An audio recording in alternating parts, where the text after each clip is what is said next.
Hello students. इस video से हम लोग फोर्थ मॉड्यूल स्टार्ट करने जा रहे हैं जिसका नाम है emerging issues in HRM. Emerging का मतलब होता है upcoming.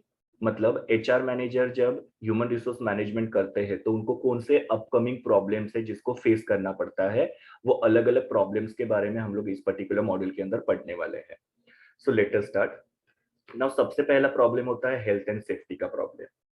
Now health and safety किसकी? तो एम्प्लॉयज की जो हेल्थ एंड सेफ्टी होती है वो, मतलब किसी भी ऑर्गेनाइजेशन में जब एम्प्लॉयज काम करते हैं तो उनकी हेल्थ अच्छी रहनी चाहिए, एम्प्लॉयज सेफ रहने चाहिए, किसी भी तरीके से उनके हेल्थ को प्रॉब्लम क्रिएट नहीं होना चाहिए, उनके साथ कोई एक्सीडेंट या इंजुरी नहीं होनी चाहिए। तो आजकल बहुत सारे ऑर्गेनाइजेशन जो है वो एम्प्लॉयज के हेल्थ को लेके और सेफ्टी को लेके अलग अलग मेजर्स लेते हैं ताकि एम्प्लॉयज हेल्दी रहे, उनको कोई भी तरीके का प्रॉब्लम नहीं हो और प्लस वो सेफ रहे। तो यहाँ पे जो joint committee on organisational health of international labour organisation and world health organisation जो है, उनके हिसाब से इंडस्ट्रियल हेल्थ का मतलब क्या होता है कि ऑर्गेनाइजेशन ने क्या करना चाहिए कि एम्प्लॉयज के हेल्थ का पूरा पूरा ख्याल रखना चाहिए, उनको किसी भी तरीके से फिजिकली, मेंटली या सोशली प्रॉब्लम क्रिएट नहीं होना चाहिए, प्लस एम्प्लॉय के साथ कोई भी एक्सीडेंट्स वगैरह वर्क प्लेस पे नहीं होना चाहिए। कंपनी ने पूरे के पूरे यहाँ पे मेजर्स लेने चाहिए ताकि एम्प्लॉय जो है वो सेफ फील कर पाए। उसको यहाँ पे इंडस्ट्रियल हेल्थ बोला जाता है। तो एम्प्लॉयज की हेल्थ और सेफ्टी बनी रहे इसके लिए कंपनी ने क्या क्या सेफ्टी मेजर्स या स्टेप्स लेने चाहिए उसके बारे में हम लोग का यहाँ पे फर्स्ट क्वेश्चन है जो अभी हम लोग स्टार्ट करते हैं। तो एम्प्लॉयज की सेफ्टी बनी रहने के लिए कंपनी ने सबसे पहले करना चाहिए कि awareness about the work place hazard. ना वर्क प्लेस हजार्ड का मतलब क्या होता है, जहां पे भी एम्प्लॉयज काम करते हैं वहां पे कौन से डेंजरस चीजें हो सकती है उसके बारे में एम्प्लॉयज को अवेयरनेस क्रिएट करना बहुत जरूरी है। जैसे कि सपोज एक पर्टिकुलर फैक्ट्री है जहां पे वर्कर्स काम करते हैं, तो फैक्ट्री में आपको पता है कि मशीन्स होते हैं, बहुत सारे जो मटेरियल होता है वो उन लोगों को लिफ्ट करके मतलब उठा के एक जगह से दूसरी जगह पे लेके जाना पड़ता है। बहुत सारे डेंजरस मटेरियल को उनको हैंडल करना पड़ता है। फिर इलेक्ट्रिकल सॉकेट्स वगैरह होते हैं, तो बहुत सारे डेंजर्स होते हैं एक पर्टिकुलर फैक्ट्री के अंदर। तो उसके बारे में यहाँ पे एम्प्लॉयज के बीच में अवेयरनेस क्रिएट करना बहुत जरूरी है कि किस तरीके से मशीन को हैंडल करना है, किस तरीके से मटेरियल को हैंडल करना है। उसके बारे में अगर अवेयरनेस एम्प्लॉयज के बीच में क्रिएट की जाएगी तो उसके वजह से एम्प्लॉयज का प्रोटेक्शन होगा। तो कैसे ये अवेयरनेस क्रिएट किया जा सकता है? तो कंपनी क्या कर सकती है, जो भी फैक्ट्री में काम करने वाले वर्कर्स हैं उनका मीटिंग ले सकती है, या अलग अलग जगह पे इंस्ट्रक्शंस वगैरह प्लेस कर सकते हैं। जैसे मशीन है तो मशीन को कैसे हैंडल करना है, तो उसमें डूज एंड डोंट्स होने चाहिए। मतलब डूज मतलब क्या करना चाहिए और डोंट्स मतलब क्या नहीं करना चाहिए, वो मशीन के ऊपर क्लियरली लिखा हुआ होना चाहिए। प्लस कुछ ऐसे डेंजरस जोन होते हैं वर्क प्लेस के अंदर, जैसे कि मैंने आप लोगों को बोला कोई इलेक्ट्रिकल पॉइंट है तो वो थोड़ा डेंजरस जोन हो सकता है, तो उसके लिए वहां पे कॉशियस मैसेज होना बहुत जरूरी है। तो मीटिंग के द्वारा अलग अलग जगह पे इंस्ट्रक्शंस को प्लेस करके कॉशियस मैसेज के थ्रू यहाँ पे कंपनी क्या कर सकती है, एम्प्लॉयज के बीच में क्या क्या वर्क प्लेस हजार्ड है उसके बारे में अवेयरनेस क्रिएट कर सकती है, जिसकी वजह से एम्प्लॉयज क्या करेंगे, काम करते समय केयरफुली काम करेंगे और उनके साथ कोई भी एक्सीडेंट्स होंगे नहीं। तो ये कंपनी की एक रिस्पॉन्सिबिलिटी है या कंपनी ने एक स्टेप लेना चाहिए जहां पे कंपनी क्या करेगी, वर्क प्लेस हजार्ड के बारे में एम्प्लॉयज के बीच में अवेयरनेस क्रिएट करेगी। दूसरा है safety training to the employees. मतलब एम्प्लॉयज को यहाँ पे क्या करना चाहिए, सेफ्टी के लिए ट्रेनिंग देना बहुत जरूरी है। मतलब किस तरीके से एम्प्लॉयज अपने आप को सेफ रख सकते हैं उसका ट्रेनिंग के द्वारा उनको नॉलेज दिया जाता है। उससे क्या होता है, उससे दो फायदे होते हैं। एक तो एम्प्लॉयज के बीच में सेफ्टी कॉन्शियसनेस जो होती है वो बढ़ती है, मतलब वो हर एक काम को करते समय अपनी सेफ्टी जो है उसको ध्यान में रख के वो काम को करेंगे। और दूसरा है कि एम्प्लॉइज सेफ वर्क परफॉर्मेंस करेंगे, मतलब काम करते समय वो सेफ तरीके से वो काम को हैंडल करेंगे। तो यहाँ पे एम्प्लॉयज की ट्रेनिंग देना बहुत जरूरी है ताकि उसकी वजह से एम्प्लॉय जो अपनी सेफ्टी जो है उसको मेंटेन रख सकते हैं। कुछ ऑर्गेनाइजेशंस आजकल क्या कर रही है, सेफ्टी कॉन्टेस्ट और कंपटीशन जो है वो यहाँ पे ऑर्गेनाइज कर रही है, जिसकी वजह से क्या हो रहा है कि एम्प्लॉयज के एक्सीडेंट जो है वो कम होने में हेल्प हो रहा है। तो इस तरीके से एम्प्लॉयज को यहाँ पे ट्रेनिंग देना बहुत जरूरी है, जिसकी वजह से भी एम्प्लॉयज का क्या हो सकता है, सेफ्टी हो सकता है। अगर उनको ट्रेनिंग नहीं प्रोवाइड करेंगे तो ऑब्वियसली उसके वजह से एक्सीडेंट होने के चांसेस बहुत ज्यादा होते हैं। Third one is usage of protective safety equipment. ना प्रोटेक्टिव सेफ्टी इक्विपमेंट का मतलब क्या होता है कि कुछ ऐसे इक्विपमेंट्स एम्प्लॉयज को देने चाहिए जिसके वजह से वो सेफ रहे।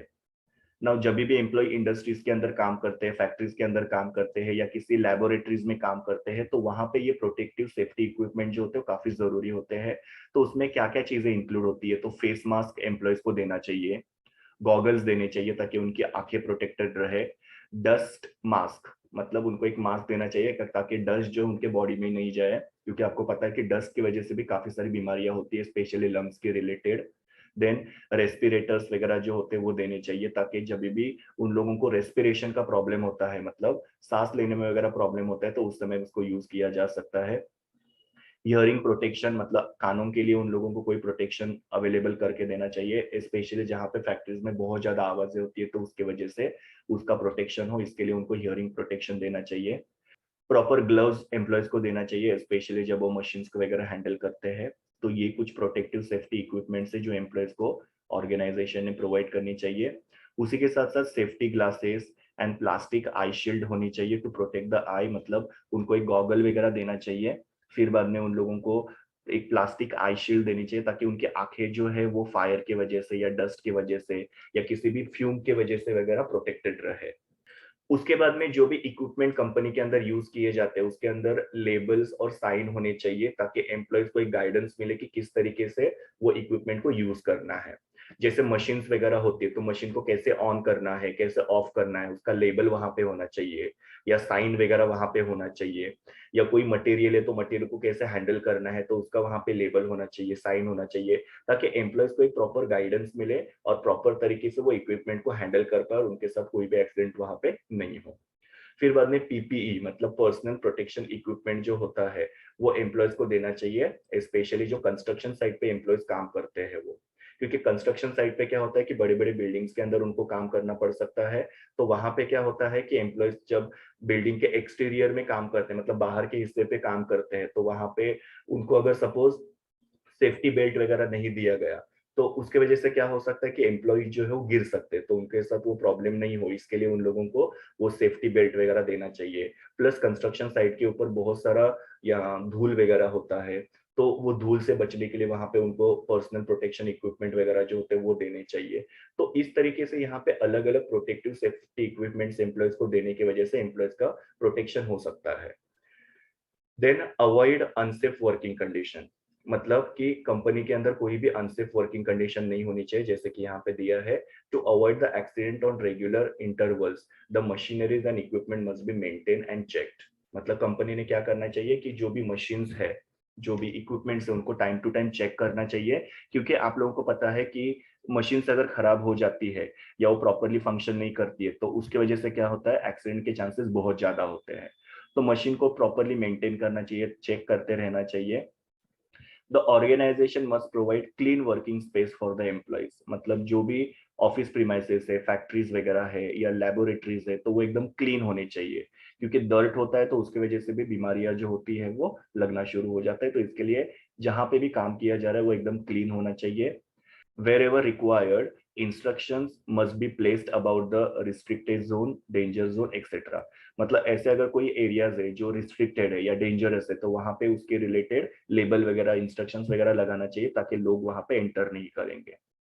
The safe and clean environment will make the employee feel happy while working and thus they will give their best to the organization। मतलब कि अगर वर्किंग कंडीशन सेफ रहेगा तो ऑब्वियसली एम्प्लॉय जो है वो हैप्पीली काम कर पाएंगे और फिर बाद में उसके वजह से उनकी एफिशिएंसी जो है काम की बढ़ सकेगी।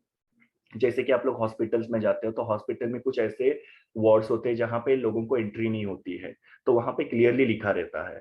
उसी तरीके से कंपनी में अगर कोई ऐसी जगह है जहां पे लोगों ने नहीं जाना चाहिए तो वहां पे इंस्ट्रक्शंस वगैरह पुटअप करना बहुत जरूरी है।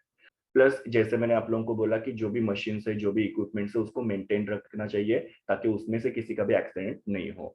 तो इस तरीके से जो भी अनसेफ वर्किंग कंडीशन है उनको अवॉइड करना चाहिए, जिसमें दो चीजें मैंने आपको बताई, एक तो मशीन को मेंटेन करके रखना चाहिए और वर्क प्लेस जो एकदम क्लीन होना चाहिए। Then fifth one is appointment of safety committee, मतलब हर एक ऑर्गेनाइजेशन के अंदर एक सेफ्टी कमिटी होनी चाहिए जो एम्प्लॉयज की सेफ्टी के लिए पॉलिसीज बनाएगी और एम्प्लॉय की सेफ्टी जो है इंश्योर हो सकती है। तो यहाँ पे लिखा है safety committee in the organisation can take care of the safety measures to be followed for the safety of the employee, मतलब कंपनी के अंदर सेफ्टी मेजर्स फॉलो किए जा रहे हैं कि नहीं, उनका ध्यान रखने के लिए यहाँ पे सेफ्टी कमिटी होनी चाहिए। although it is not mandatory but it is advisable to have the safety committee in the organization. Now safety committee होना मैंडेटरी नहीं है, लेकिन अगर सेफ्टी कमिटी फॉर्म करेंगे तो ये एडवाइजेबल है, क्योंकि अगर आप चाहते हो कि आपके एम्प्लॉयज की सेफ्टी बनी रहे, उनके साथ कोई भी एक्सीडेंट नहीं हो, इंजुरी नहीं हो, तो उसके लिए सेफ्टी कमिटी फॉर्म करना जरूरी है, लेकिन ये कंपलसरी नहीं है, होगी तो एडवाइजेबल है, बेटर है।